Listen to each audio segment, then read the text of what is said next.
Salutations peuple de YouTube. Je vous retrouve une fois de plus chez Capou. Donc c'est une très longue mission garde-chat. Je fais plein de vidéos chez lui parce que je passe tous les jours, forcément, hein, c'est le principe des garde-chat. Comme ça me permet d'avoir un peu des vidéos à vous poster au fil de... ce sera au fil de l'automne évidemment, ou de l'hiver. Mais donc voilà, aujourd'hui on est jeudi le 14 août, il est 17h49 et aujourd'hui on va regarder ensemble le Cards of Camelot. Donc c'est un jeu de 52, enfin 54 parce qu'il y a 2 jokers, de Magnola Porter Siddell et Vert pour les illustrations. Donc c'est un jeu qui a été publié par Andrews Macmillan Publishing. C'est un jeu que j'ai trouvé au Forbidden Planet. Donc Forbidden Planet, c'est une chaîne de magasins en Angleterre.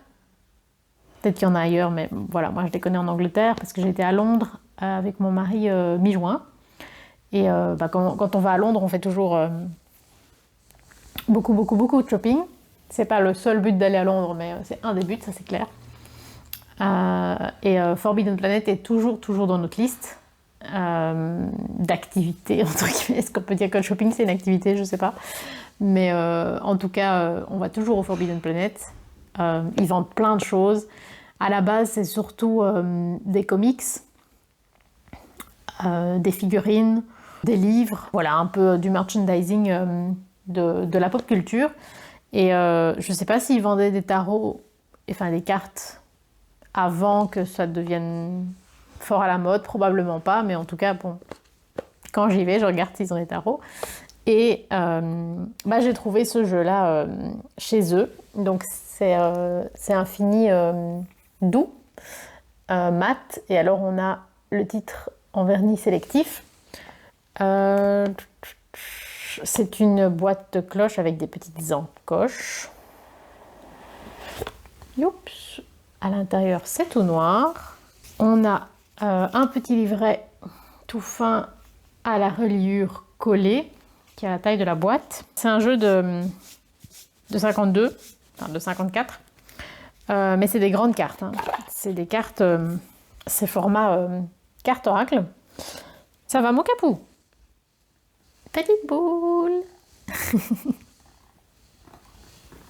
C'est des grandes cartes. Je sais que ça a été conçu à la fois pour être un jeu, on peut l'utiliser en cartomancie parce qu'il y a des interprétations pour chacune des cartes dans le livret, mais ça a aussi été pensé comme un jeu pour jouer. Moi, je suis pas très jeu de société, c'est pas quelque chose qui me... Un petit chat, ça doit être tout propre à mon cœur. Donc voilà, quand il y a moyen de jouer avec les jeux, c'est pas quelque chose que je fais parce que moi, je suis pas très jeu. En tout cas, il y a plein de choses qui sont expliquées dans le livret. Donc c'est un jeu de 2024. J'en avais pas du tout entendu parler, je l'ai vu dans le magasin et clairement tout ce qui tourne autour de la légende du roi Arthur, c'est quelque chose que j'aime beaucoup. J'ai pas spécialement beaucoup de connaissances par rapport à ça. J'ai lu Barjavel, j'ai regardé quelques films et je connais très bien Camelot, mais à part ça, la série d'Alexandre Astier. Mais à part ça, j'ai pas des vraies connaissances profondes comme d'autres gens peuvent avoir. Mais clairement, c'est un univers que j'aime bien parce que j'aime la légende, j'aime le Moyen-Âge. Évidemment, c'est un jeu en anglais, hein, puisque je l'ai acheté en Angleterre, donc ça me semblait assez logique. Donc il y a une introduction de 2 pages. Ensuite, des instructions qui expliquent un peu la structure du jeu et l'ordre dans lequel les choses ont été présentées dans le jeu, etc. Alors ensuite, il faut savoir qu'il y a uniquement les personnages de cours qui portent une illustration, un personnage. Les cartes numérales sont toutes simples, c'est un pipe deck. Pour chacune de ces cartes, on a un petit texte qui parle du personnage dans la légende, de ce qu'il fait, de ce qu'il est, pourquoi il est là, d'où il vient, etc. Alors à chaque fois, on a sur une page le nom du personnage et une représentation de la carte en petit en couleur, et puis le texte. C'est pas très compliqué à lire. C'est pas de l'anglais hautement littéraire, quoi. C'est vraiment accessible. Certains sont un rien plus long. Alors ensuite, il y a le jeu de l'aluette qui est expliqué. Apparemment, c'est un jeu français. Il y a le jeu Carnefel. Peut-être que c'est allemand, mais je n'en sais rien, qui est expliqué. Et ensuite, on a les interprétations en cartomancie. Donc pour chacune des suites, on a une page qui a vraiment... Allez, il y a une petite phrase pour chacune des cartes. C'est clairement plutôt divinatoire. J'ai fait un tirage avec ce jeu, tirage de la journée, c'était quand? C'était hier. J'ai tendance à penser que le divinatoire, c'est... Qu'est-ce qu'on a entendu là? C'était très étrange. Capou a réagi aussi. J'ai tendance à penser que le divinatoire, c'est assez superficiel, un peu bête. Ça apporte pas grand-chose. Et en fait, j'ai essayé de prendre la petite phrase divinatoire comme un conseil pour guider ma journée. Et je l'ai vraiment gardé en tête toute la journée. Et j'ai agi en conséquence du conseil qui m'avait été donné. Et ça a été d'une utilité incroyable. J'ai pas envie de rentrer dans les détails parce que c'est quand même fort privé. Mais voilà, ça a énormément changé ma journée et c'était fabuleux en fait. C'était un conseil inestimable. Et Capou vient faire des bisous. Hein, mon chacha. Petit cœur toutou. Tout ça pour dire que divinatoire ne veut pas dire spécialement superficiel. Et que entre le divinatoire et la guidance, selon la manière dont on le prend, en fait c'est très flou. Il y a moyen de faire des belles choses en tout cas avec ce jeu. Ensuite on a une petite conclusion, des remerciements et une bibliographie, ce qui est très intéressant puisque évidemment c'est pour approfondir la légende arthurienne évidemment. Un petit cœur. Plou plou plou, petit chat plou plou. Regardons les cartes. Comme je vous disais, j'ai déjà tiré avec, donc le jeu n'est plus dans l'ordre évidemment.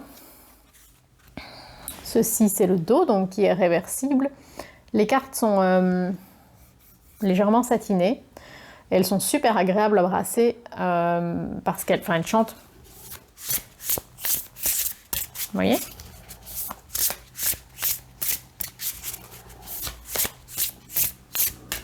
Sont très agréables à brasser. Si vous avez des grandes mains, vous saurez les prendre comme ça. Pour moi, c'est pas très confortable, mais je pense que vous y arriverez. C'est marrant, j'ai brassé et j'ai toujours la carte que j'avais tirée. C'est des cartes assez rigides, elles plient pas énormément et ouais, si on les force un peu, elles ont tendance à plier, mais elles reprennent tout à fait. Qu'est-ce que tu fais, Capou? Il se frotte contre le pied de la caméra. Elles reprennent tout à fait leur forme après. Les cartes ne sont pas du tout transparentes à la lumière, donc ça c'est bien. Du coup, c'est un jeu vraiment très agréable, je trouve. Je pense que je ferai les tranches en noir pour aller avec le dos, même si du coup ça va déborder sur le côté. Je vais vous tirer une carte à la fin pour lire la petite phrase associée, pour vous montrer à quoi ça ressemble. On va regarder. Alors, ceci c'est le dessin pour les trèfles. Très stylisé, tout a été redessiné, hein. C'est bien soigné. Ça va mon petit cœur. Alors, le roi de trèfle c'est Gauvin. Je trouve que ce sont de très beaux, de très belles illustrations. Donc au moment où il affronte le chevalier vert, le 10 de cœur, le 3 de carreau. On voit que tout est tracé vraiment comme avec la plume d'un stylo, en calligraphie. Le 2 de pique. Petit cœur. Qu'est-ce qu'il y a? Oui, mon petit cœur. Ouh, un chat foufou. Un petit chat foufou. Alors, pour le valet de trèfle, on a Agravin, avec l'épisode du miracle de la licorne. Je n'aime pas du tout cette illustration, hein. Tout ce qui a un rapport avec la mort des animaux, ça me met toujours très très mal à l'aise. Je connais pas du tout cette partie de la légende. Le 4 de trèfle. Le 5. Le 6. Le 8 de pique. Il n'y a pas d'ordre logique pour présenter les personnages par rapport à l'ordre du jeu. Je crois que c'est une présentation logique par rapport à l'apparition des personnages dans la légende. Je pense que c'est ça, mais j'ai pas lu le bouquin de A à Z, donc je suis pas sûre de ce que je dis. Donc la reine de pique, c'est Ygraine, donc la reine captive. Le valet de cœur, c'est Galahad, donc le chevalier silencieux. Les dessins font plutôt manga, hein.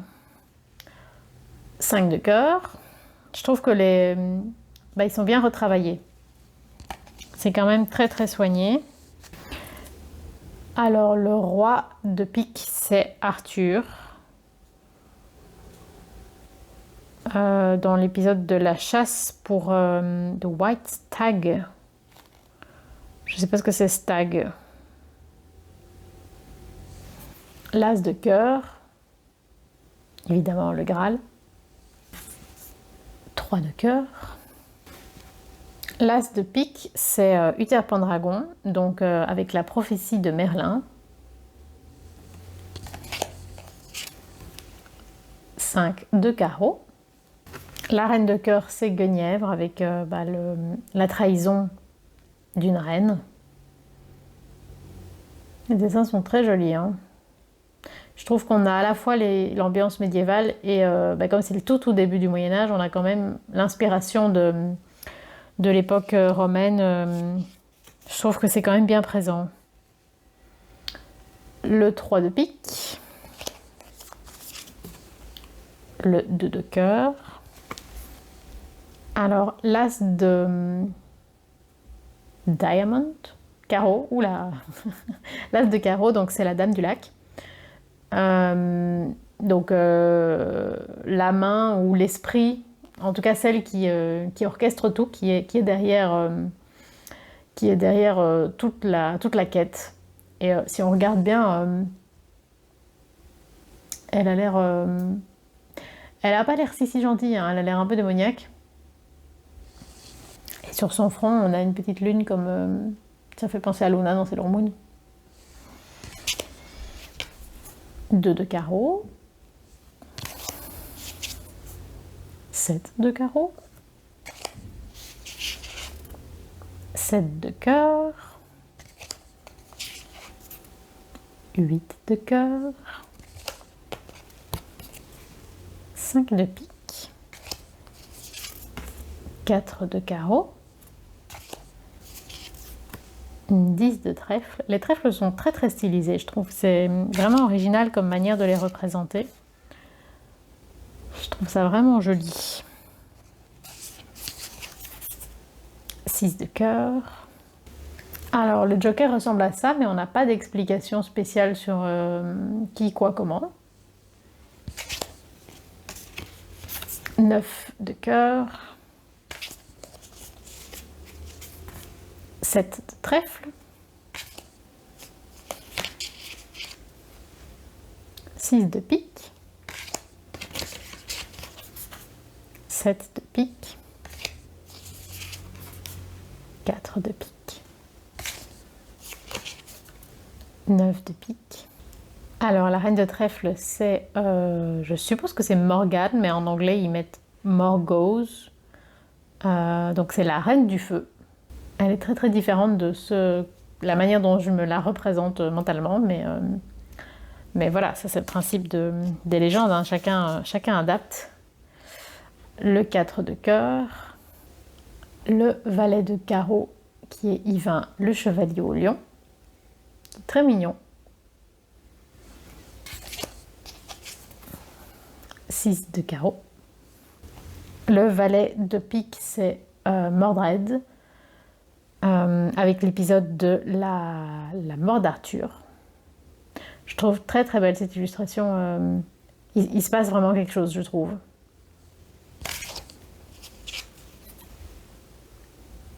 Huit de carreau. 9 de carreau. 10 de carreau. 2 de trèfle. Le deuxième joker est vraiment le même que le premier, il n'y a pas un autre dessin qui a été fait. Le roi de cœur, c'est Lancelot. Très belle image, je trouve. Quelque chose d'un peu, vraiment d'un peu magique, d'un peu spatial même, un peu SF dans cette image. 3 de trèfle. La reine de carreau, c'est Hélène. Donc la bête qui est en quête. Je pense qu'on peut traduire ça comme ça. En tout cas, c'est ce que ça me propose en anglais. En roi de carreau, on a Merlin, que je trouve très très beau. Superbe illustration. Il y a à la fois beaucoup de puissance et de la tristesse. Enfin, c'est un très beau Merlin. Je ne l'avais jamais vu représenté comme ça, mais j'aime vraiment beaucoup. 10 de pique. Et on termine avec la fée Morgane en as de trèfle. Morgane dans la brume. Et je trouve ça magnifique parce que enfin, c'est vraiment très bien mis en scène. Hein. On a le ciel étoilé ici au-dessus du village. Et en fait, c'est elle qui tient le voile finalement. Enfin, c'est très poétique, je trouve. Mais du coup, si c'est la fée Morgane pour l'as de trèfle. Où est mon capot? Tu viens demander des bisous? Du coup, je ne sais pas comment on peut dire en français la reine de trèfle, Morgause, donc la reine de feu. Donc c'était cette illustration-ci. Je ne sais pas, ils mettent Morgause dans le livret, mais je ne sais pas s'il y a une traduction française particulière, mais en tout cas, je ne connais pas. Je vais vous tirer une carte.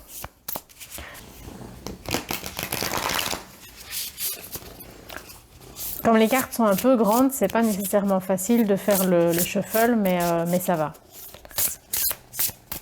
C'est surmontable. Sinon, on peut le faire par le côté, évidemment. J'aime bien les bracelets. Nous avons le 5 de cœur. Et ça nous propose que quelqu'un qu'on connaît est jaloux de nous. Je vais vous en tirer une autre pour voir un peu. On a le 5 de trèfle. Et ça nous dit qu'un nouvel ami est à l'horizon. Voilà, c'est tout pour moi, pour ce petit jeu. N'hésitez pas à me dire si je vous l'ai fait... Ouh, je vois rien avec le soleil. Si je vous l'ai fait découvrir, si vous le connaissiez ou pas. J'espère que ça vous aura plu. N'hésitez pas à liker, commenter et vous abonner. Sur ce, Capot et moi vous souhaitent longue vie et prospérité.